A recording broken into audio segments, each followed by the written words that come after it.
Shalom peuple de Dieu béni dans le Seigneur, que la grâce et la faveur de notre Seigneur Jésus-Christ soient avec vous. Voilà, aujourd'hui nous venons de l'évangélisation, je suis très fatigué et ma voix est cassée, mais nous bénissons le nom du Seigneur qui permet toutes choses. C'est grâce à Dieu que nous sommes en vie et nous devons vivre pour lui. Donc que Dieu vous bénisse, continuez à nous soutenir en prière. Que l'évangile prospère dans cette ville de Tiasalé. Vous savez, depuis que nous sommes à Tiasalé, par la grâce de Dieu, on a commencé à remuer la ville et les chrétiens ont commencé à se réveiller. Vraiment, nous bénissons le Seigneur pour tout ce qu'il fait avec nous. Shalom. Bien-aimé, ce soir, ne raisonne pas. Ce soir, ne te tourmente pas. Ne sois pas incrédule, mais crois simplement en Jésus-Christ et tu verras la transformation. Tu ne peux pas refuser de s'aimer. Tu ne peux pas refuser de s'aimer une graine dans ton champ et vouloir des fruits.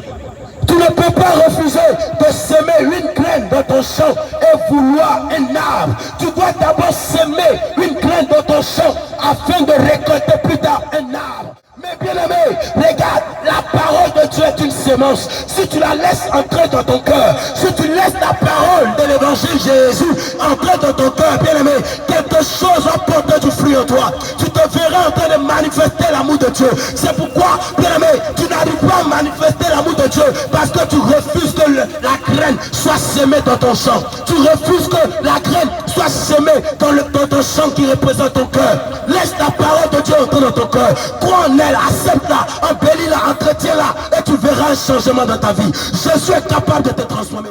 Le nom de prostituée qu'on a mis sur toi, le nom de prostituée que la sorcellerie a mis sur toi, le nom de voleur que les sorciers de ta famille ont mis sur toi, si tu acceptes Jésus, si tu laisses la graine de Jésus, la sémence de Dieu, la parole de Dieu pénétrer ton cœur bien-aimé, elle portera du fruit et tu verras que ton histoire changera. Tu verras que le voleur d'hier sera l'homme honnête d'aujourd'hui. Tu verras que la prostituée d'hier sera une femme distinction aujourd'hui. Je te dis la vérité.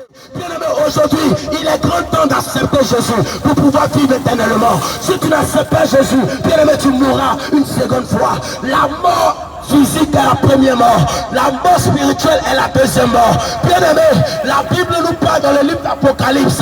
Apocalypse nous dit qu'il y a la seconde mort. La seconde mort consiste à contaminer, attrape, récupère les lâches, les incrédules, les abominables, les meurtriers, les efféminés, les homosexuels, les idolâtres, les menteurs. C'est ça, leurs pas seront dans les temps ardents de feu, ce qui est la seconde mort. Mais Jésus ne veut pas que tu partes là-bas. Jésus ne veut pas que tu partes là-bas. Jésus ne veut pas que tu partes en enfer. C'est pourquoi ce soir il m'envoie te parler. Peut-être que ce soir c'est ta dernière nuit. Peut-être que ce soir tu vas dormir, tu ne vas plus te réveiller. Mais la question que je veux que tu te poses, où passeras-tu ton éternité? Dans le péché? Où passeras-tu ton éternité? Dans la fornication? Où passeras-tu ton éternité? Dans le vol? Où passeras-tu ton éternité? Dans la prostitution? Où passeras-tu ton éternité, ma soeur? C'est vrai, je suis en train de manifester l'amour de Dieu. Je peux te dire que Dieu ne regarde pas à ton péché. Il est prêt à te pardonner. Regarde, laisse Dieu régler ta situation. Je peux le dire, mais si tu persistes dans ton péché, parce que je me dis que je t'aime, donc je ne t'explique pas le péché. Je ne t'explique pas les gravités du péché. Je ne t'explique pas les conséquences du péché. Par amour pour toi, bien-aimé. Est-ce que cela est véritablement de l'amour? L'amour consiste à te dire la vérité. Et la vérité est que si tu ne te réponds pas, si tu n'abandonnes pas tes mauvaises voies, bien-aimé, tu périras, tu périras, tu périras, tu périras. Si tu n'abandonnes pas l'impudicité, tu périras. Si tu n'abandonnes pas le vol, tu périras. Si tu n'abandonnes pas la corruption, le mensonge, les fétichismes, le maraboutage, les adorations des statuettes, les adorations des eaux, si tu n'abandonnes pas, bien-aimé, tu périras. Mais l'amour de Dieu sonne dans ton cœur. L'amour de Dieu sonne dans ton cœur. Bien-aimé, viens à Dieu. Quelle situation tu es en train de traverser en ce moment? Quelle situation tu es en train de vivre en ce moment? Tu crois que la solution se trouve chez les marabouts? Tu crois que la solution se trouve chez les féticheurs. Laisse-moi te dire ce soir que la solution ne se trouve pas chez les marabouts. La solution à ton problème ne se trouve pas chez les marabouts. La solution à ton problème ne se trouve pas chez les féticheurs. La solution à ton problème, ce n'est pas l'argent. La solution à ton problème, ce n'est pas le mariage. La solution à ton problème, bien aimé, ce n'est pas les acquisitions. Ce n'est pas les champs de cacao. Ce n'est pas les champs de VA. Ce n'est pas les champs de manioc. La il dit la solution à ton problème, c'est Jésus-Christ de Nazareth. Parce que le plus grand problème de l'homme, c'est la mort. Le plus grand problème de l'homme, c'est la mort. Le plus grand problème de l'homme, ce n'est pas le manque d'argent. Le plus grand problème de l'homme, ce n'est pas le manque de femmes. Ce n'est pas le manque d'enfants. Ce n'est pas le manque d'argent. Ce n'est pas le manque. Ce n'est pas le manque de maison pour dormir et toi pour dormir. Ce n'est pas le manque de travail, le chômage. Ce n'est pas ça le plus grand problème de l'homme. Le plus grand problème de l'homme, c'est la mort. Le plus grand problème de l'homme, c'est la mort. Est-ce que quelqu'un sur la terre est capable de vaincre la mort? Est-ce que quelqu'un sur la terre est capable de triompher de la mort? Il n'y a personne, il n'y a personne. C'est pourquoi ce soir, je suis venu te présenter celui qui est capable de vaincre la mort. Je suis venu te présenter celui qui est capable de triompher de la mort. Il a dit, mort, où est ton aiguillon? Mort, où est ton pouvoir? Ce soir, je t'annonce Jésus-Christ de Nazareth. Il a vaincu la mort pour te donner la vie. Il a vaincu la mort qui troublait l'humanité, la mort qui troublait les grands, la mort qui troublait les petits, la mort qui troublait les veillards. Jésus a vaincu la mort. Il a vaincu la mort pour que tu vives. Il a dit dans sa parole, celui qui croit en moi, celui qui croit en moi, celui qui croit en moi et qui garde ma parole, non, bien-aimé, il ne mourra pas, il vivra.